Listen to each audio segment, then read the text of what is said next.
dari semua amal menjadi sesuatu yang pertama kali akan dihisab di hari kiamat nanti. Ya, inna awwala ma yuhasabu bil abdu min amalihi yaumal qiyamah as-shalah. Jadi setiap orang atau setiap hamba nanti di hari kiamat nanti ya, yang pertama akan dihisab itu adalah sholatnya.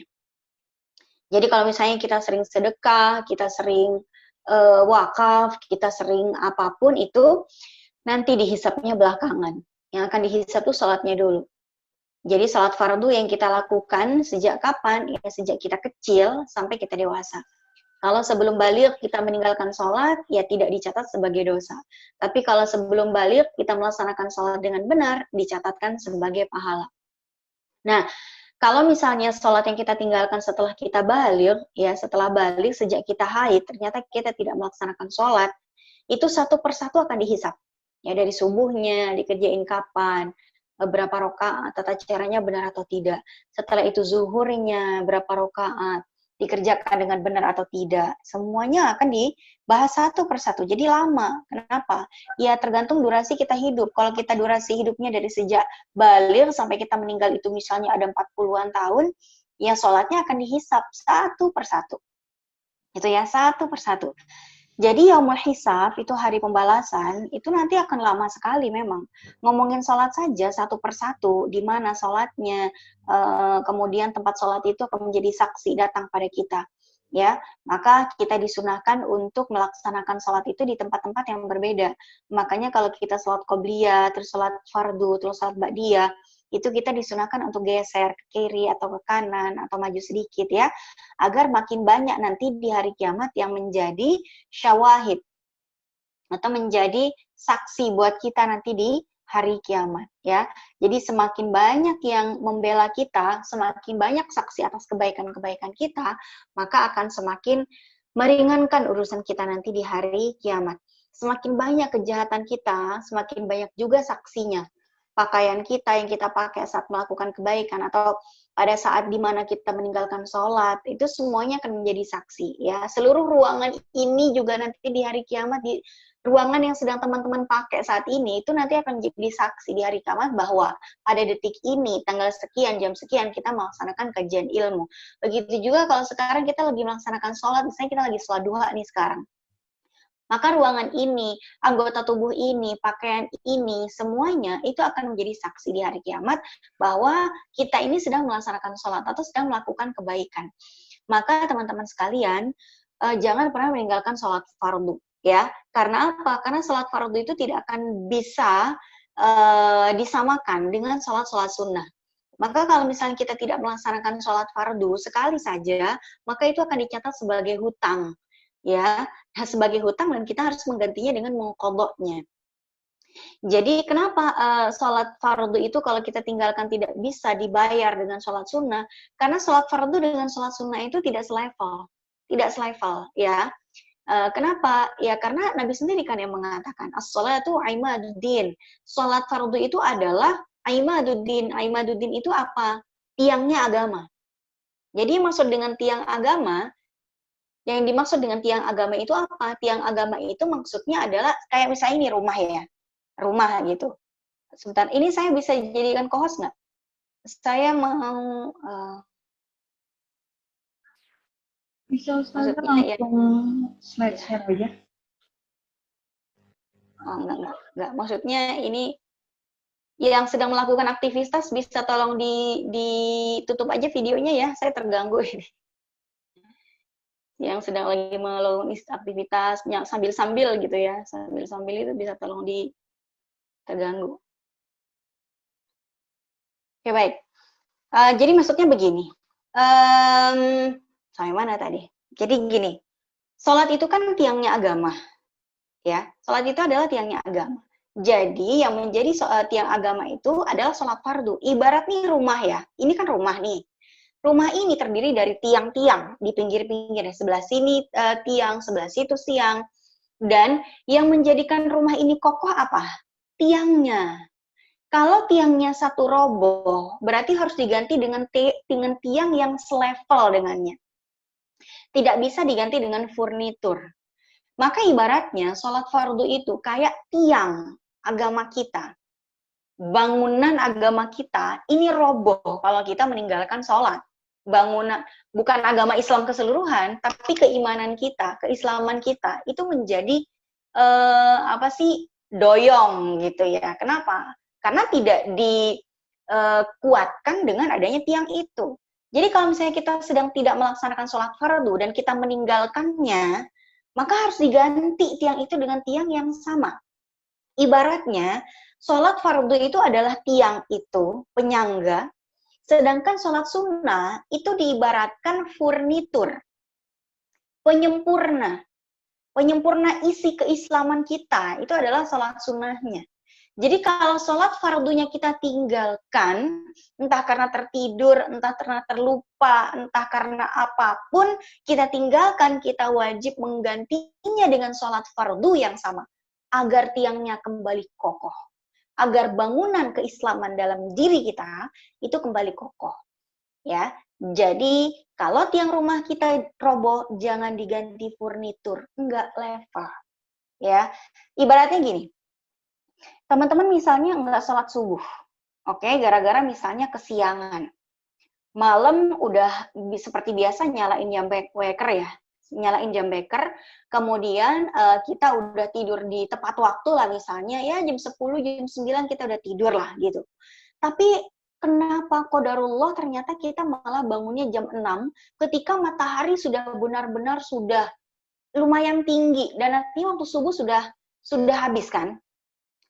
Masihkah kita wajib melaksanakan sholat subuh? Masih. Kenapa? Karena ketika sholat subuh itu tiba, kita masih bernafas, kita masih sehat walafiat, kita tidak dalam keadaan haid, tidak dalam keadaan nifas. Kalau kita dalam keadaan haid dan nifas, hilang kewajiban itu. Karena ada penghalangnya itu haid. Tapi kalau kita tidur dalam keadaan suci dari haid, suci daripada nifas, kemudian masih bernafas, tidak sakit pula gitu kan. Orang sakit aja masih wajib ya sholat. Jadi tidak haid, tidak nifas, kita tidur, bangun jam 6. Oke, bangun jam 6. Ya sudah. Berarti kita masih wajib melaksanakan sholat subuh, hanya saja kita tertinggal. Ya. Maka apa yang harus kita lakukan? Harus menggantinya, harus mengqadha'nya.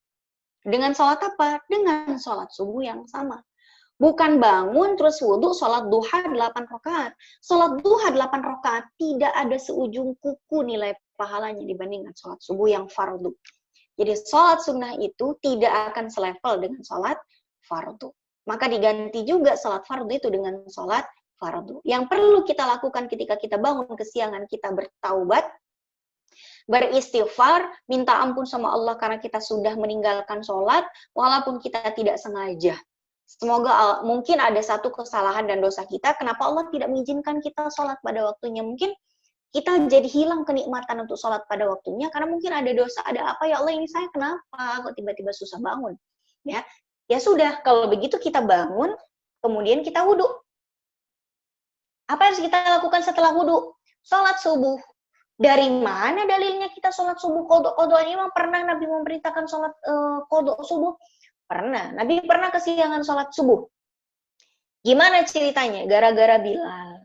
Jadi Bilal itu pada suatu hari kita lagi sholat gini, pulang dari perang Khaybar, Nabi dan para mujahidin itu pulang ya ke Madinah. Tapi Nabi melihat para mujahidin itu kok udah pada capek, lemes gitu. Akhirnya kata Nabi, ya udah deh kita pulang ke Madinahnya besok aja. Kita dirikan aja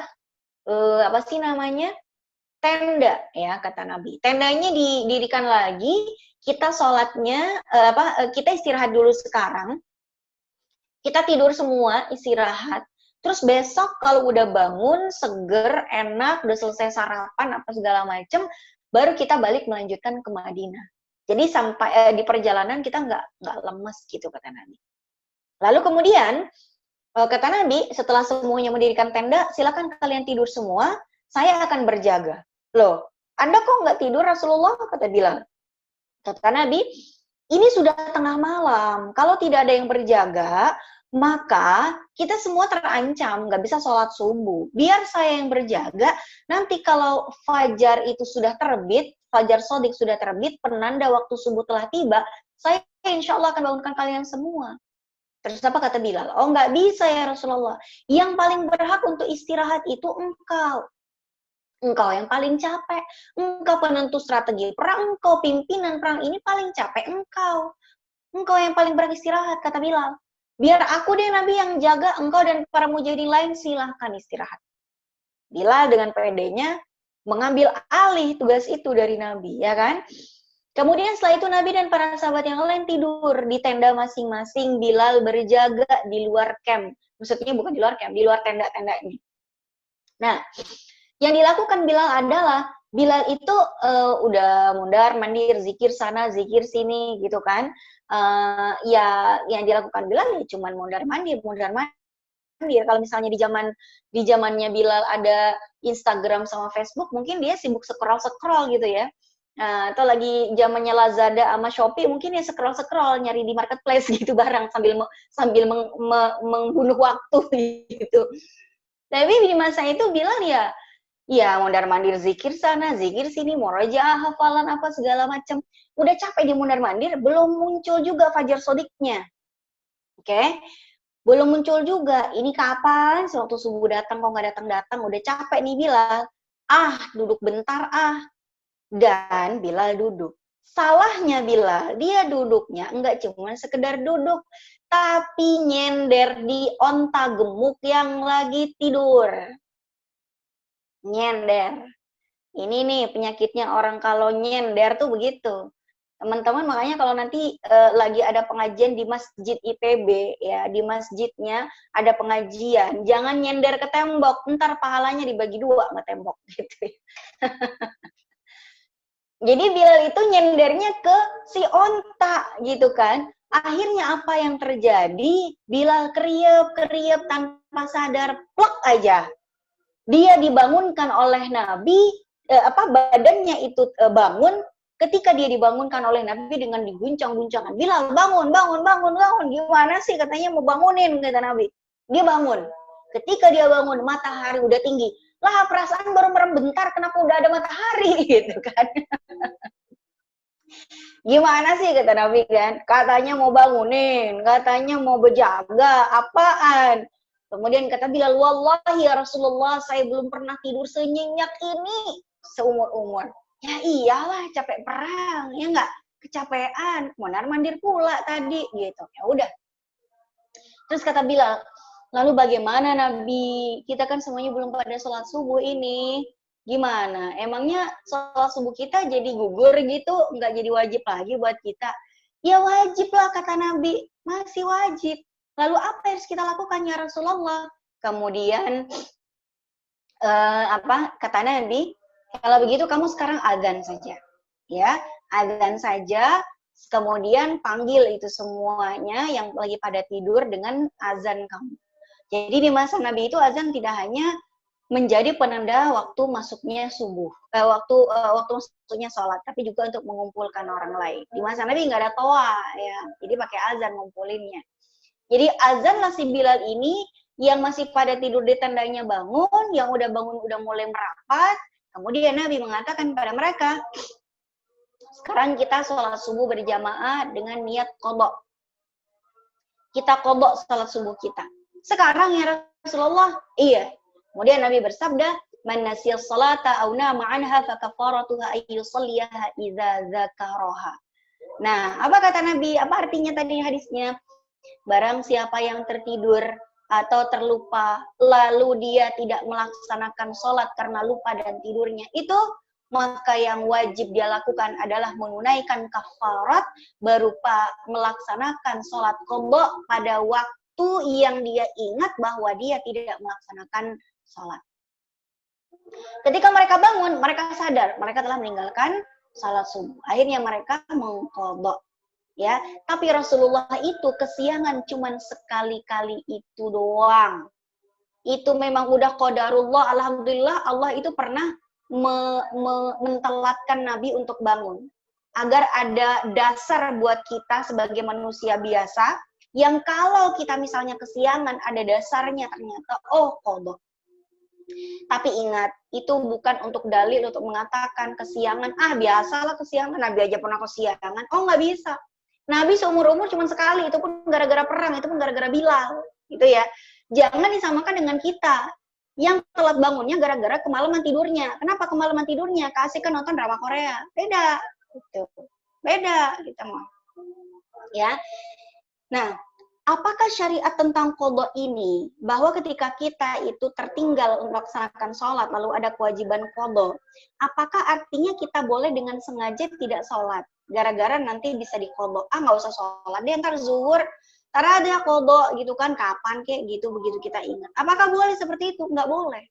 Ketika kita meninggalkan sholat dengan sengaja, meniatkan untuk tidak sholat, ketika kita tidak sholat dengan sengaja, masuk waktu sholat, keluar dari waktu sholat, kita tidak sholat di dalamnya, dosa besar sekali. Di mana orang yang berdosa besar sengaja tidak meninggalkan sholat ini? Neraka apa namanya? Neraka sakor, tetanggaan sama neraka jahanam. Makanya jangan sengaja tidak melaksanakan sholat.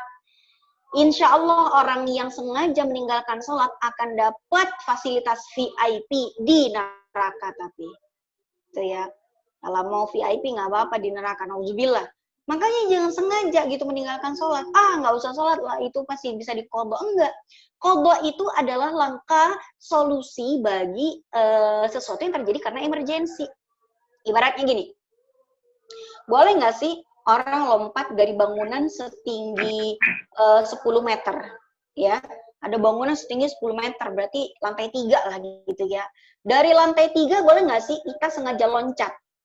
Dengan alasan, kalaupun patah tulang, toh ntar bisa dioperasi ke dokter ortopedi. Loncat aja gitu, boleh nggak? Nggak boleh. Kenapa? Dosa, karena resikonya bisa mati gitu loh. Tapi kalau kita sudah berhati-hati, tapi juga namanya manusia, kadang kepeleset, kadang apa namanya manusia, ada sisi lupanya, tiba-tiba jatuh dari lantai 3, boleh nggak kita dibawa ke rumah sakit untuk dioperasi? Boleh. Sebagai tindakan untuk mengobati. Sama seperti kalau kita misalnya ketiduran atau segala macam. Wajib nggak kita qadha sholat kita? Wajib. Sebagai apa? Untuk menghilangkan dosa kita sama sekali? Enggak. Untuk apa kita mengqadha sholat kita? Untuk meringankan azab atau hukuman kita di akhirat nanti gara-gara meninggalkan sholat di luar waktunya. Gitu ya. Jadi teman-teman, wajib kita mengqadha sholat kita apabila kita meninggalkan sholat itu. Kalau misalnya yang tidak sengaja saja wajib diqadha, apalagi yang sengaja. Nah, yang sengaja ini butuh taubatnya lebih mantap lagi, taubatnya harus benar-benar menyesal, harus benar-benar minta ampun sama Allah, biar apa? Biar azabnya nanti di akhirat diringankan. Itu ya teman-teman. Bukankah katanya saya pernah dengar bahwa sholat itu tidak ada perintah qadhanya? Lah tadi Rasulullah yang mencontohkan. Bukannya ini ya, ada hadis katanya diriwayatkan oleh Aisyah. Ada yang nanya gini, suatu hari Aisyah itu ditanya oleh seorang sahabat, Aisyah, kita ini kalau lagi di bulan Ramadan haid ya, kemudian kita tidak puasa, wajib qadha puasa dan sholatnya enggak? Kemudian Aisyah menjawab, kana yusibuna dzalika fadu'maru bi qadha'is shaumi wa la nu'maru bi qadha'is sholati. Haid di bulan Ramadan itu memang menimpa kita. Tapi yang wajib untuk kita lakukan adalah mengqadha puasa saja, tapi mengqadha sholat itu tidak wajib. Nah, hadis ini konteksnya adalah orang yang haid di bulan Ramadan emang nggak wajib qadha sholatnya. Dan memang selama kita haid memang disuruh libur sholat. Nggak wajib ganti juga. Jangan dijadikan dalil ini sebagai dalil untuk mengeneralisir bahwa tidak ada qadha sholat. Salah. Ini salah penempatan dalil. Salah konteksnya. Konteksnya yang tadi hadis tadi, bahwa Nabi memerintahkan untuk mengqadha puasa saja tapi tidak perlu mengqadha sholat, itu maksudnya orang perempuan yang kalau haid, ya, yang kalau haid dia itu tidak sholat. Emang kita diperintahkan gitu untuk mengqadha sholat yang kita tinggal selama haid? Enggak. Yang wajib diganti adalah kalau kita meninggalkan sholat tapi kita enggak haid, kita enggak nifas, entah itu kita ketiduran, kelalaian, kelupaan, dan apapun alasan itu. Itulah yang wajib untuk kita qadha. Itu ya, itu tentang mengganti sholat kita. Kemudian berikutnya, yang sering terjadi pada saat kita sholat, kadangkala kita tidak bisa membedakan mana gerakan yang wajib dilakukan, mana yang tidak. Begitu juga bacaan, kita nggak tahu mana bacaan yang wajib dibaca, mana yang tidak. Maka di sini saya akan menjelaskan apa saja bacaan dan gerakan di dalam sholat yang rukun atau wajib kita lakukan, dan mana yang sunnah atau mana yang dianjurkan untuk kita lakukan. Jadi selama ini kita sholat, kita tuh ternyata melakukan ada yang wajib, ada yang sunnah. Kalau yang wajib, rukun namanya. Kalau yang rukun itu tidak dikerjakan, berarti sholat kita itu tidak sah.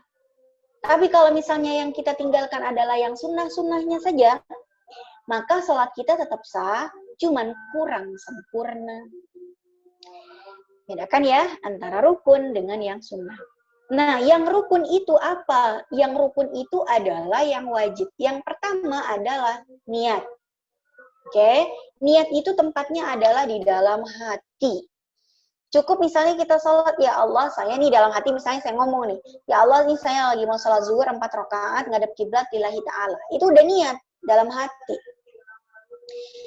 Nah, kalau misalnya mau dilafatkan dengan lisan, silakan saja. Melafatkan dengan lisan itu usolli namanya.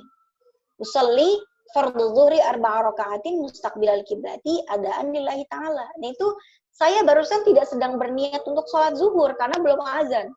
Saya nggak niat, karena dalam hati saya tidak hendak melaksanakan sholat zuhur. Saya barusan melafatkan niat. Beda ya, berniat dengan melafatkan niat.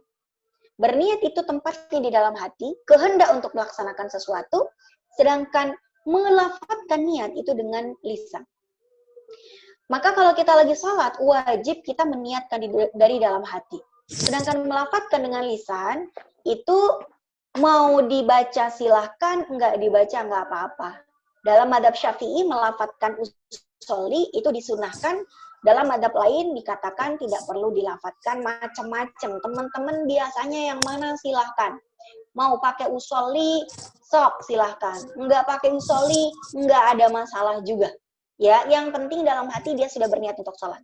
Yang kenapa saya menekankan niat di dalam hati? Ya, karena pengertian niat itu memang di dalam hati. Melafatkan dengan lisan itu hukumnya sunnah dalam madhab Syafi'i. Kenapa disunahkan untuk pakai usolli?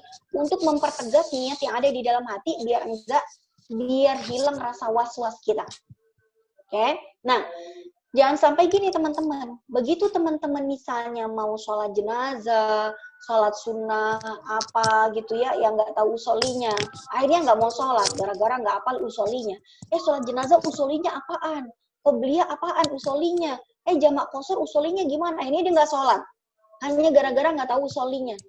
Nggak usah begitu. Kalau nggak tahu usollinya dalam hati aja, ya Allah ini saya mau sholat jenazah 4 takbir lillahi ta'ala. Selesai. Gitu ya. Ya Allah ini saya mau sholat qobliyah zuhur, ya Allah 2 rakaat lillahi ta'ala. Dalam hati begitu aja, selesai. Kalau nggak tahu usollinya, ya. Jangan sampai gara-gara nggak tahu usolli nggak sholat. Niat itu tepatnya di hati. Usolli itu untuk mempertegas dan memperkuat saja. Untuk menghilangkan rasa was-was di dalam hati. Kalau nggak ada was-was dalam hatinya, nggak pakai usolli, sah nggak sholatnya? Sah. Tapi kalau dalam hatinya udah berniat, pakai usolli pula, maka tambah mantap lah sholatnya. Gitu ya, kira-kira.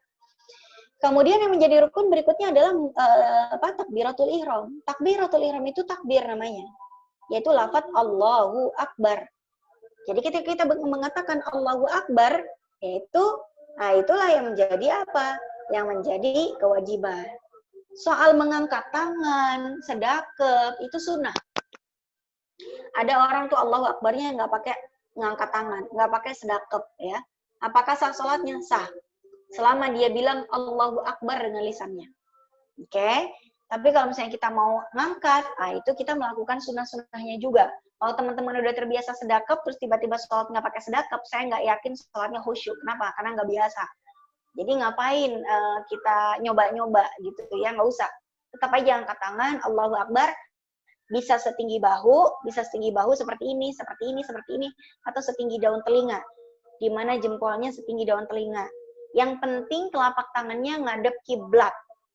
Jangan begini, jangan begini, jangan begini. Begini. Itu ya. Begini, setinggi daun telinga atau setinggi bahu. Oke? Nah, itu disunahkan. Kemudian sedekap dengan meletakkan tangan kanan di atas tangan kiri. Kalau dalam madzhab Syafi'i di pergelangannya, boleh dalam madzhab lain di sini atau di sini, maksimal pegangnya sampai siku. Jangan begini. Nggak bisa. Naruhnya begini nggak bisa. Begini, atau begini, atau begini, atau begini. Nah, dalam madzhab Syafi'i yang paling utama itu naruh di pergelangan tangan kiri. Nah, kemudian sedekap. Ada yang sedekapnya di sini, ada yang sedekapnya di sini, ada yang sedekapnya di sini, macam-macam. Oke. Enggak sedekap pun tidak masalah ya, tapi disunahkan kita bersedekap memang. Karena Nabi hampir selalu bersedekap setiap kali sholat. Nah, kemudian yang wajib itu dibaca apa? Membaca surat Al-Fatihah ya. Atau berdiri dulu deh. Berdiri itu menjadi rukun. Artinya apa? Kalau orang mampu melaksanakan sholat dengan berdiri, nggak boleh sambil duduk. Oke, kalau misalnya dia nggak mampu sambil berdiri, baru boleh duduk. Nggak bisa duduk, dia berbaring miring ke kiblat. Ya, baik.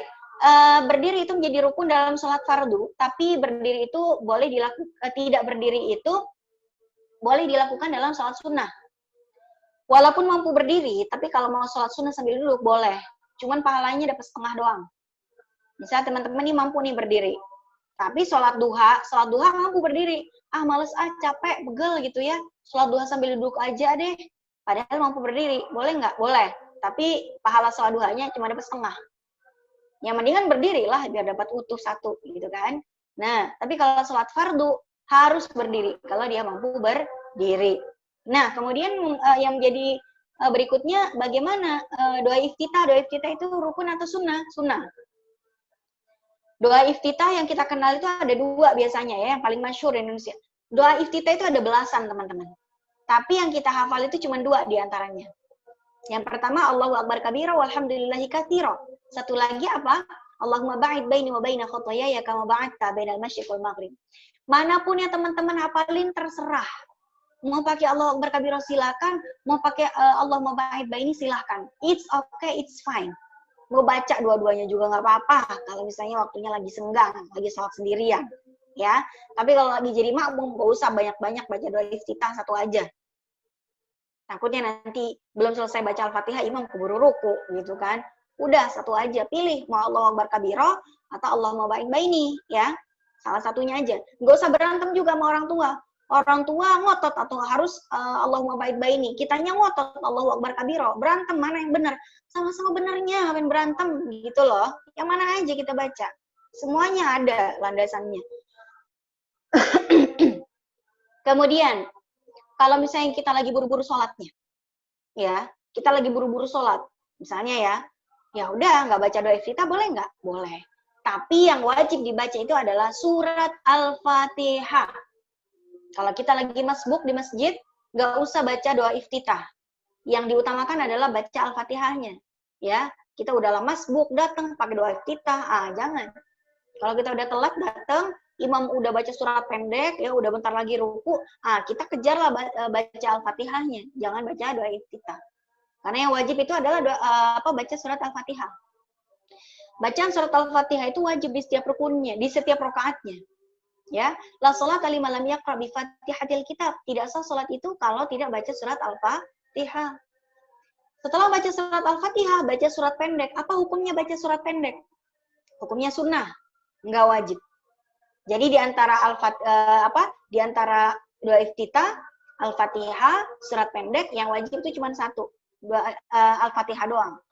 Jadi kalau kita lagi masbuk, enggak iftitah, enggak baca surat, enggak apa-apa. Yang penting Al-Fatihahnya. Kalau kita udah baca Al-Fatihah tapi belum selesai imam keburu ruku, ya apa boleh buat. Yang penting kita udah berusaha baca dulu nih Al-Fatihahnya. Imam ruku aja kita. Berarti Fatihah kita ditanggung sama imam begitu istilahnya, ya. Yang penting kita tidak bersantai-santai dengan doa iftitah. Langsung aja baca surat Al-Fatihah, ya. Mengenai surat pendek ini, setelah surat Al-Fatihah, memang surat pendek ini hukumnya sunnah. Tapi kalau kita tidak lagi kebelet apa-apa, nggak lagi buru-buru, apalagi sholat sendirian, santai gitu ya, bacalah. jangan nggak dibaca. Sayang kalau kita melewatkan pahala itu, ya. Cuman begini teman-teman, kalau kita lagi melaksanakan sholat fardu dan menjadi imam sholat, sebagai imam sholat, ya, dalam sholat fardu, tidak boleh terlalu panjang. Makruh baca surat pendek yang terlalu panjang, makruh. Apalagi bacanya menghatamkan surat Al-Baqarah gitu, 1 rakaat. Al-Baqarah tuh 2 juz lebih. Kasihan nenek-nenek di belakang gitu loh, udah langsung urat nenek-neneknya, kasihan banget dah. Ya. Nah, ini kenapa seperti itu? Ya karena itu pernah kejadian di masa Nabi. Mu'adz bin Jabal itu pernah ditegur sama Nabi. Gara-gara ada satu makmumnya yang membatalkan sholat jamaahnya, dia pulang ke rumahnya, dia sholat di rumahnya sambil kesel sama Mu'adz bin Jabal. Kenapa? Mu'adz bin Jabal itu ngimamin sholat malam, sholat fardu antara dalam riwayatnya itu sholat fardu malam hari. Ada yang menafsirkan itu maghrib, ada yang menafsirkan itu sholat isya. Pokoknya di 2 rakaat pertama dia menghatamkan surat Al-Baqarah. Al-Baqarah itu kan 280 lebih ya ayatnya. Anggaplah misalnya satu rakaat berarti dia baca 140-an ayat. Bayangin 140-an ayat, bayangin gitu loh. Nah, saya nggak kebayang tuh ya, orang yang rajin sholat malam aja kayaknya pegel kakinya gitu loh. Nah, akhirnya orang yang kesel itu ngadu sama Nabi, ya Rasulullah tuh Mu'adz bin Jabal bilangin dong kalau ngimamnya jangan kelamaan, hafiz deh emang, tapi lihat-lihat juga makmumnya gitu loh. Dipanggil sama Nabi Mu'adz bin Jabal, Mu'adz bener nggak kamu tadi malam tuh sholat fardu ngimamin baca surat pendek tuh sampai menghatamkan surat Al-Baqarah, kata Nabi. Apa kata Mu'adz? Iya dong Nabi, iya dong, ya kan? Mu'adz udah siap, kira-kira Mu'adz dikiranya mau dipuji gitu sama Nabi. Ternyata malah enggak, malah diomelin. Apa kata Nabi? Afattanun anta ya Mu'adz. Wahai Mu'adz, apakah kamu itu ingin untuk menjadi tukang fitnah, kata Nabi. Kok tukang fitnah Nabi? Iya. Jadi fitnah ini, sholat bersama kamu tuh jadi fitnah. Orang ingin menjauhi itu. Kenapa? Males sholat berjamaah sama kamu di masjid. Ntar mereka pada bubar, pada bikin jamaah sendiri-sendiri di luar masjid kamu, malah sholat sendirian di rumah. Kalau kamu mau sholat bersama jamaah, maka lihat adha'afahum, kata Nabi. Maka lihatlah, kata Nabi, orang yang paling lemah di antara mereka. Jadi kalau misalnya ada misalnya kita ya, jadi imam sholat, ternyata jamaahnya masih muda-muda kayak begini, mahasiswi semua gitu kan. Tapi ada satu nyempil nenek-nenek umur 99 tahun, 11 bulan, 29 hari. Besok ulang tahun ke-100 dia. Saya harus nanya sama nenek. Nenek maunya saya baca surat apa, Nek? Nenek kuatnya apa? Baca kulhu aja, cu. Ya udah kulhu aja. Santai, bro, gitu loh. Nggak usah kita show off dengan hafalan kita kalau ternyata itu merugikan orang lain. Kita mau murojaah silakan pas lagi sholat sendirian, lagi sholat duha, lagi sholat tahajud, lagi sholat hajat dan lain sebagainya, silakan, bebas. Tapi kalau lagi ngimamin sholat fardu jangan terlalu panjang, gitu ya. Nah, makanya kalau misalnya kita lagi sholat jadi imam, ya yang sewajarnya aja. Tapi ya jangan itu mulu, tiap kali ngimamin kulhu mulu, yang gak asik juga sih, gitu kan. Tapi memang kulhu itu surat sejuta umat ya. Apapun sholatnya, kulhu suratnya. Banyak tuh yang kayak gitu. Coba kalau saya mau survei di sini teman-teman di IPB ini ya, surat apa yang sering Anda baca dalam sholat? A, kulhu. B, kuliah. C, ina, toina. D, semua benar.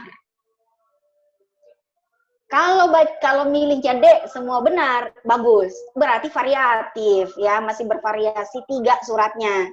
Kalau dia pilihnya A doang, kulhu mulu gitu kan, tuh malaikat sampai hafal. Begitu kita waladhdallin, kata malaikat, udah tahu kulhu kan, catat aja itu kulhu. Makanya kita tuh sekali-sekali ngasih surprise gitu sama malaikat, jangan kulhu kuliah mulu, kali-kali lah, yang beda dikit gitu kan. Alif lam mim Allahu akbar, ya 1 ayat doang kata malaikat. Giliran beda suratnya seayat doang. Ya apapun itu kita baca surat, terserah mau baca surat apa, bebas ya. Tapi kalau jadi imam jangan terlalu pendek alif lam mim Allahu akbar juga gitu ya. Tapi jangan terlalu panjang sampai ngabisin Al-Baqarah juga. Ya sedang-sedengan aja lah itu kira-kira ya. Kalau sholat sendirian bebas, mau 1 rakaat 1 juz bebas. bebas, gitu ya. Baik. Nah, itu tentang membaca surat. Kemudian ruku, ya, ruku itu adalah gerakannya yang wajib, sedangkan bacaan subhana rabbiyal azim wa bihamdi 1 kali sampai 3 kali itu hukumnya sunnah.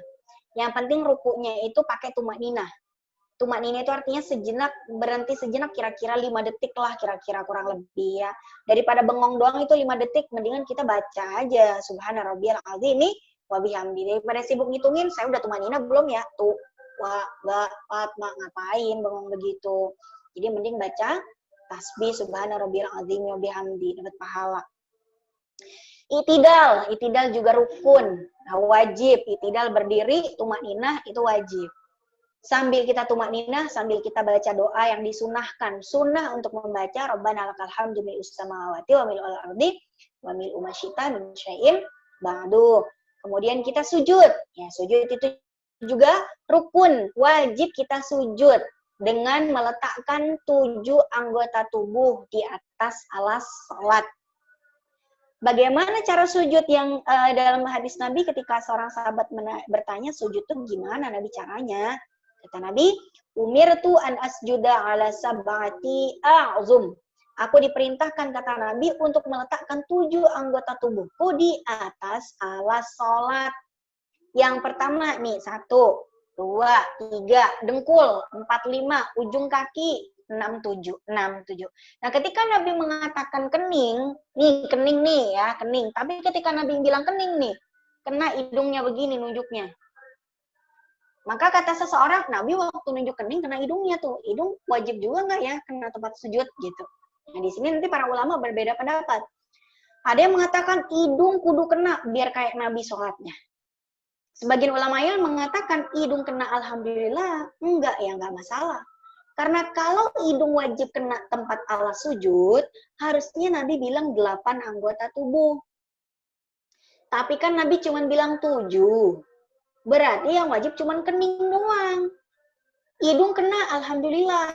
Kalau misalnya kita sujud nih ya, menyentuhkan kening kita dan hidung kita kena alas sholat, berarti sujud kita lebih nyunnah lagi. Ya, mirip lah dengan sujudnya Nabi. Kalau Nabi sujud, pasti hidungnya kena. Kenapa? Nabi mancung hidungnya. Nah, buat kita orang-orang Asia, ada yang alhamdulillah hidungnya mancung. Ada juga yang hidungnya hemat, gitu. Nah, buat yang hidungnya hemat, udah beginiin, nggak kena juga itu hidung. Gimana sah nggak sujud kita? Sah dong. Yang penting jidatnya kena. Hidung kena, alhamdulillah. Enggak kena, gimana lagi? Udah takdir dari sononya. Gitu ya. Maka berbahagialah yang kalau sujud tuh hidungnya kena, ya. Tapi yang enggak kena hidungnya, enggak usah dioperasi lah, ya. Santai aja. Yang penting bisa bernafas dengan lega, gitu aja lah, ya. Nah ini yang penting nih. Jidat ini enggak boleh terhalang apapun dengan tempat alas sholat kita. Maka dalam satu hadis Nabi mengatakan, famakin jabhatahu. Make sure bahwa kening kalian itu kena tempat sujud. Maka kalau sholat, mukenahnya atau kerudungnya, ciputnya jangan kayak gini nih. Nih, yang begini nih. Nih, culun bener nih saya kayak gini. Gak apa-apa lah. Ya, jangan begini. Ini nggak asal nih sujudnya. Begini nih. Nih keningnya nih harus kena tempat alas sujud. Jadi mukenanya itu jangan sampai menutupi sini mukenanya, ya. Oke. Nah itu kira-kira. Tapi kalau tangan, dengkul, kaki terhalang dengan apapun nggak ada masalah juga. Kalau telapak tangan tidak terhalang apapun tuh disunahkan alas sholatnya. Misalnya ini mukenah ya. Jangan begini, kalau bisa begini. Tapi kalau misalnya kena begini ya nggak masalah juga. Yang paling penting, yang diwajibkan kena alas sholat itu ini nih, keningnya. Buat bapak-bapak yang punya poni, kayak opah-opah Korea tuh, yang suka miara poni ya. Nah itu kalau lagi sujud gimana tuh ya, pakai jepit rambut dulu kali begini ya. Makanya pakai peci tuh, bapak pakai peci, biar poninya nggak nutupin jidatnya gitu ya. Gara-gara pengen kayak opah-opah Korea, dia miara poni gitu kan. Ada polem dia kan, poni lempar. Nah, oke, baik. Itu tentang sujud. Nah, di dalam sujud kita diharuskan untuk bertumaknina atau berhenti sejenak sehingga kita bisa membaca subhana rabbiyal a'la wa bihamdi 1-3 kali, kemudian duduk di antara 2 sujud, juga tumakninah, nggak boleh sujud, bangun sujud gitu ya, itu aerobik apa mau sholat sih gitu ya. Jadi harus tumakninah sujud bentar, berapa detik, duduk berapa detik, sujud lagi gitu ya. Jadi duduk di antara 2 sujud itu rukun, kemudian rukunnya yang berikutnya adalah tahiyat. Tahiyat awal itu sunnah abad namanya. Jadi kalau ada orang lagi harusnya di rokaat yang kedua dia duduk, ternyata dia bangun lagi. Lah, saya kenapa bangun lagi? Harusnya duduk nih, gitu kan, tahiyat awal. Apa yang harus kita lakukan kalau kita bangun di rokaat yang ketiga? Harusnya di rokaat yang kedua tadi sebelum bangun tuh duduk. Harus lanjutkan saja sholatnya. Sholatnya dilanjutkan saja, ya. Tahiyat awalnya ditinggal ya tidak membatalkan sholat sih. Tapi pahalanya lumayan. Kita melewatkan pahala duduk tahiyat awal. Tapi jangan keseringan. Oh, tahiyat awal sunnah doang ya, nggak usah tahiyat aja tiap sholat maghrib isya nggak usah tahiyat awal ya, nggak gitu juga. Rugi banget gitu kalau meninggalkan pahala tahiyat awal. Makanya tahiyat awal itu saking pentingnya, kalau walaupun dia sunnah, dia itu kalau lupa kita tahiyat awal, maka kita disunahkan untuk sujud sahwi sebelum salam. Biar apa? Biar pahalanya balik lagi ke kita ya. Ibaratnya tadi kita ngelewatin ada pahala besar nih yang kita lewatin. Biar kita bisa dapetin lagi, ya udah kita sujud sahwi sebelum salam. Nah, baik teman-teman, kemudian yang menjadi rukun berikutnya adalah tahiyat akhir. Tahiyat akhir itu duduknya duduk tawarruk ya. Duduk tahiyat akhir itu adalah rukun ya, harus duduk tahiyat akhir. Kemudian baca tasyahud akhir. Tasyahud akhir pun itu bacaannya kan panjang. Dari at-tahiyatul sampai innaka hamidum majid. Itu setengahnya wajib dibaca, setengahnya sunnah dibaca. Yang wajib dibaca adalah at-tahiyatul mubarakatus salawatut thayyibatu lillah. Assalamu alayka ayyuhan nabi wa rahmatullahi wa barakatuh. Assalamu alayna wa ala ibadillahis shalihin. Asyhadu an la ilaha illallah wa asyhadu anna Muhammadar Rasulullah. Allahumma shalli ala sayyidina. Pakai sayyidina boleh? Enggak apa-apa ya. Allahumma shalli ala sayyidina Muhammad wa ala ali sayyidina Muhammad. Titik, sampai itu aja wajibnya tahiyat akhir. Mau dilanjutkan sampai salawat Ibrahimiyah, kama shallaita ala sayyidina Ibrahim wa ala ali sayyidina Ibrahim sampai innaka hamidum majid, itu sunnah dibaca. Jadi apa maksudnya nih? Kenapa dibelah antara rukun dengan yang sunnah? Kalau kita lagi kebelet, pengen kentut atau pengen pipis, udah tidak tahan lagi, udah di ujung tanduk gitu ya, udah nggak apa-apa, Allahumma sholli ala sayyidina Muhammad wa ala ali sayyidina Muhammad, assalamualaikum warahmatullah, udah selesai langsung ngacir ke kamar mandi, itu nggak apa-apa. Ya. Tapi kalau misalnya lagi santai, ngapain kita buru-buru mengakhiri sholat? Salawat Ibrahimiyah itu bacaannya sunnah dan pahalanya besar. Sayang sekali kalau hanya gara-gara nggak wajib dibaca terus kita nggak baca, sayang. Baca aja sampai innaka hamidum majid. Assalamualaikum warahmatullah. Nggak usah pakai wa barakatuh ya salam itu. Rukun berikutnya setelah tahiyat akhir dan bacaan tasyahud akhir adalah salam yang pertama. Assalamualaikum warahmatullah. Salam yang pertama itu wajib, salam yang kedua itu sunnah ya. Jadi bacaan salamnya assalamualaikum warahmatullah. Udah, nggak usah pakai wa barakatuh. Kalau yang pakai wa barakatuh, kalau kita mau bertamu sama orang baru, assalamualaikum warahmatullahi wabarakatuh gitu ya. Oke, baik. Itu saja yang menjadi rukun-rukun di dalam sholat yang tidak boleh kita tinggal. Ya, tadi ada campuran beberapa sunnah juga yang kita sebutkan, walaupun ada juga beberapa poin sunnah yang tidak saya jelaskan di sini karena terbatasnya waktu, mungkin kita bahas di lain kesempatan kalau ada kesempatan yang lain. Jika ada tanya jawab, silakan mulai dibacakan saja pertanyaannya. Baik, Masya Allah atas pemaparan yang disampaikan oleh Ustazah. Jadi di sini sudah banyak pertanyaan nih Ustazah dari Ukhti Fillah semua. Saya bacakan yang pertama dulu ya Ustazah. Ini dari Salwa Nafisah. Afwan Ustazah, saya izin bertanya. Ustazah, bagaimana sholat fardu yang bolong semasa SD Ustazah? Apakah tetap harus diqodho walau kita tidak tahu berapa jumlah waktu sholat fardu yang sudah ditinggalkan? Namun saya pernah mendengar dari salah satu guru saya, katanya sholat sunnah rawatib itu bisa menutup sholat yang pernah kita tinggalkan Ustazah. Mohon penjelasannya Ustazah. Waktu SD udah haid belum dia? Nggak tahu Ustazah. Tapi biasanya kan Kalau ada yang misalnya sudah. yang dihitung sebagai wajib itu kan sejak kita haid, ya. Kalau kita udah haid, maka ya berarti udah wajib kita melaksanakan sholat, ya kan? Kalau misalnya dia tidak sholat, ya memang dihitung sebagai hutang. Tapi kita nggak tahu berapa, dikira-kira aja. Kira-kira badungnya berapa lama gitu kan. Wah, saya pernah badung nih selama SD nih. Saya haid kelas 6 SD. Selama SD itu sampai lulus SD, nggak pernah sholat misalnya.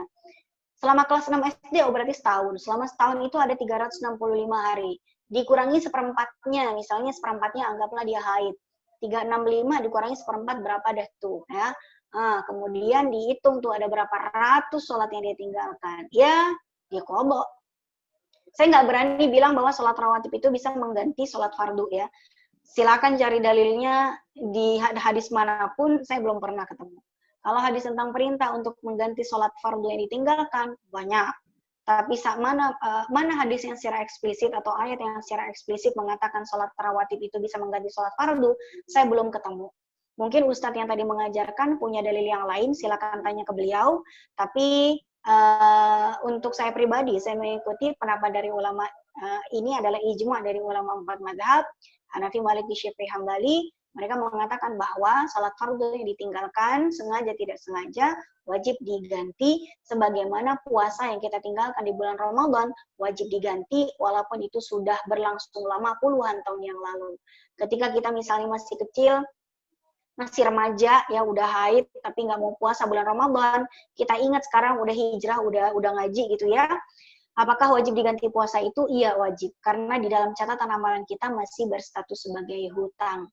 Kalau hutang puasa kita sudah kita ganti, hutang sholat sudah kita ganti, kita mau meninggal aja gitu ya. Kenapa? Ya udah nggak bawa hutang, enak meninggalnya. Tapi kalau misalnya kita masih punya hutang, baik itu hutang pada manusia atau hutang berupa sholat ataupun puasa, khawatir kita nanti ditagih di hari kiamat.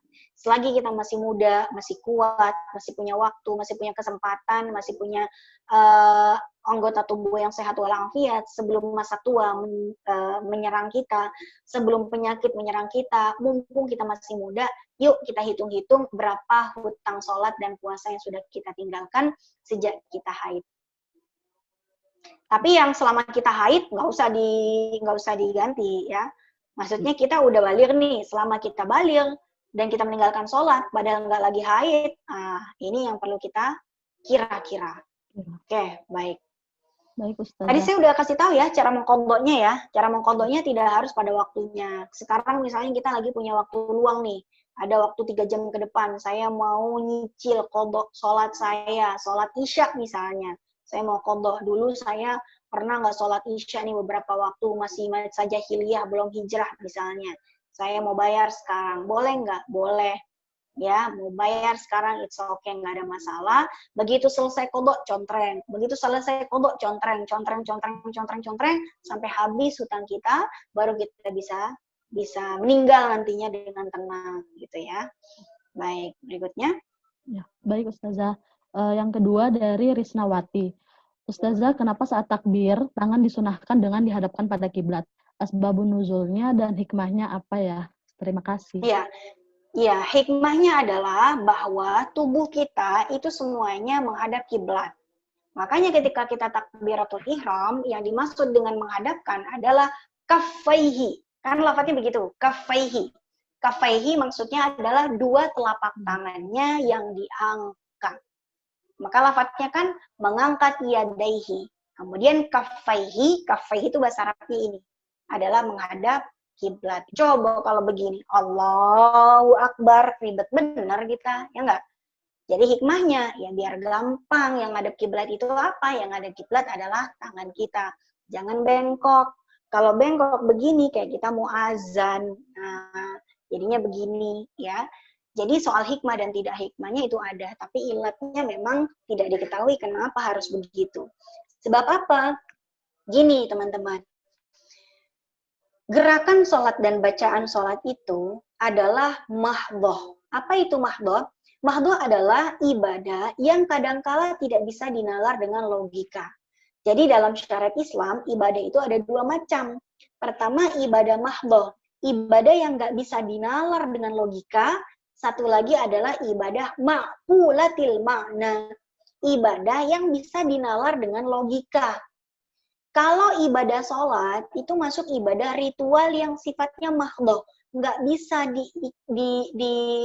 retorikakan, tidak bisa dinalarkan dengan logika, itu nggak bisa. Nggak ada juga gitu jawaban atas pertanyaan kenapa sholat maghrib itu harus 3 rakaat dan kenapa sholat subuh 2 rakaat. Kenapa dua-duanya nggak 2 rakaat aja sih? Kan durasinya sama-sama cuma sebentar. Cuma kurang lebih sejam doang. Malah waktu maghrib cuma 1 jam, sedangkan subuh tergantung mataharinya mau nongol kapan.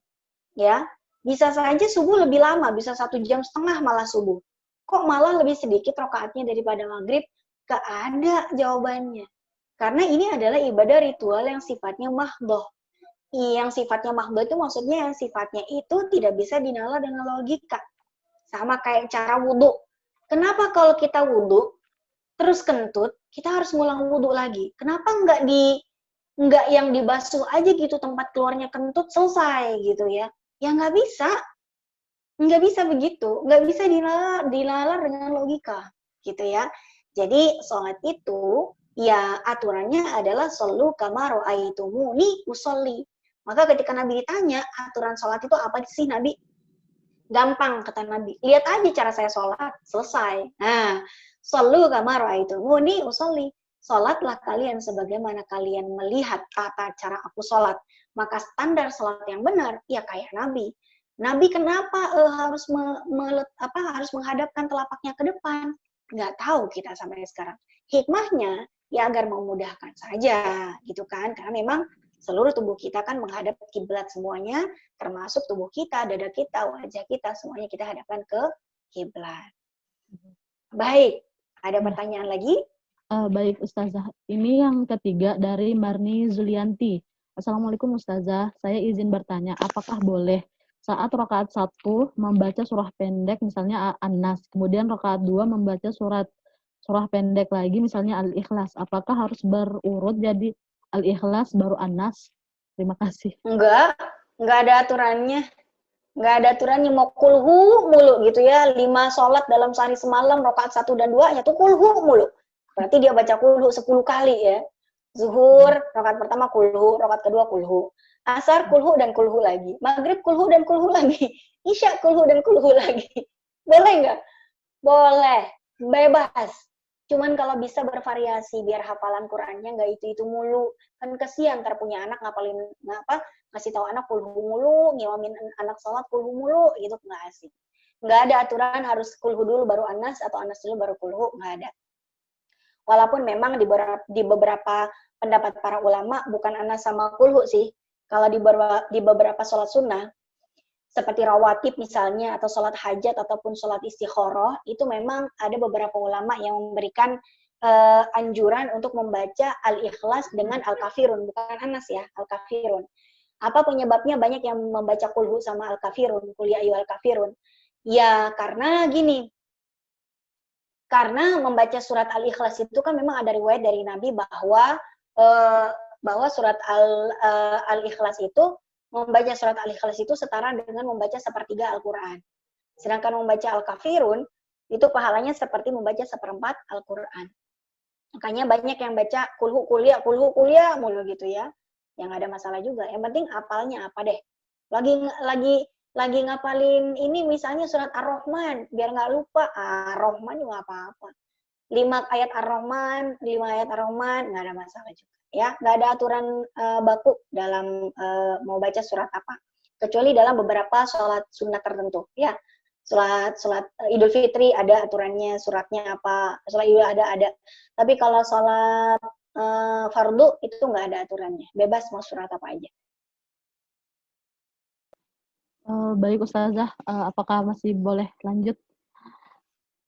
Saya seperempat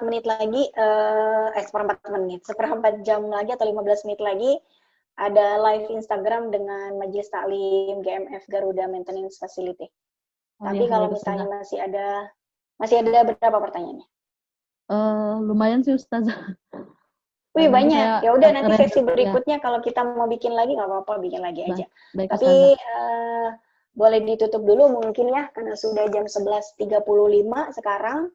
Udah keluar dari waktunya mungkin. Saya akan bersiap-siap 10-15 menit lagi saya live Instagram dengan kajian Karyawati Garuda Facility Maintenance. Oke, baik teman-teman. Alhamdulillah kajian kita sudah selesai pada hari ini. Buat teman-teman yang pertanyaannya belum saya jawab, mudah-mudahan nanti kita bisa ketemu lagi ya. Kita jadwalkan lagi kapan begitu untuk kajian seperti ini. Mudah-mudahan semuanya yang kita pelajari hari ini bermanfaat buat kita semua. Dan Allah mudahkan kita melaksanakan sholat 5 waktu khususnya. Dan tidak pernah meninggalkannya, apalagi dengan sengaja. Amin ya rabbal alamin. Allahumma ja'alna muqimas sholah wa min dzurriyyatina. Ya Allah, jadikanlah kami pelaksana sholat dengan sempurna, begitu juga jadikan anak keturunan kami dan suami kami. Semoga Allah mengizinkan mereka semua untuk juga menjadi pendiri sholat dengan sebenar-benarnya. Amin ya rabbal alamin. Mohon maaf atas segala kesalahan jika ada. Billahi taufiq wal hidayah. Wassalamualaikum warahmatullahi wabarakatuh. Waalaikumsalam warahmatullahi wabarakatuh. Jazakallah khair Ustazah. Jazakallah khair Ustazah. Izin, kami dari panitia ingin memberikan penyerahan sertifikat mungkin kepada panitia.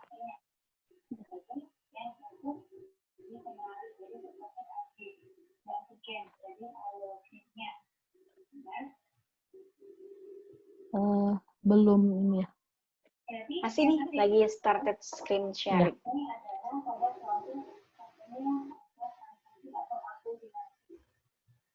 Baik Ustazah, ini ya ada sedikit oleh-oleh dari kami.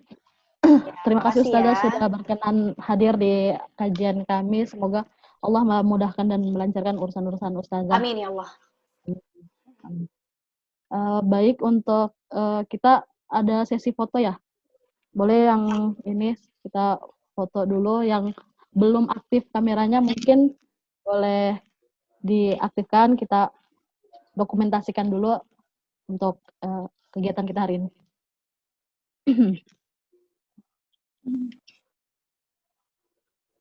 Sebelumnya mohon di mute ya agar tidak bergerak yang lainnya.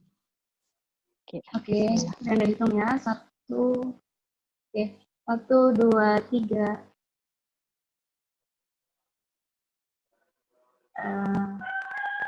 Sekali lagi, 1, 2. Oke, misalnya 1, 2, 3. Oke, terima kasih. Ya, baik teman-teman. Saya izin keluar duluan ya. Assalamualaikum semuanya. Waalaikumsalam warahmatullahi wabarakatuh. Baik, ukhti fillah semua, dengan penyerahan sertifikat dan foto bersama dengan Ustazah Aini tadi telah berakhir dari kajian kita hari ini. Diharapkan ukhti fillah dapat menambah saqafah atau wawasan untuk lebih dapat meningkatkan kualitas sholat kita agar dapat meraih kekhusyuan yang optimal. Sehingga sholat tidak hanya sekedar menjadi rutinitas ritual saja. Saya Milatul Hijrah selaku moderator dan mewakili teman-teman panitia semua izin mengundurkan diri. Terima kasih atas kehadirannya dan mohon maaf untuk pertanyaan-pertanyaan yang belum sempat kami sampaikan kepada Ustazah ini. Semoga kita bisa mengadakannya lagi. Saya tutup. Wabillahi taufiq wal hidayah. Wassalamualaikum warahmatullahi wabarakatuh. Waalaikumsalam warahmatullahi wabarakatuh.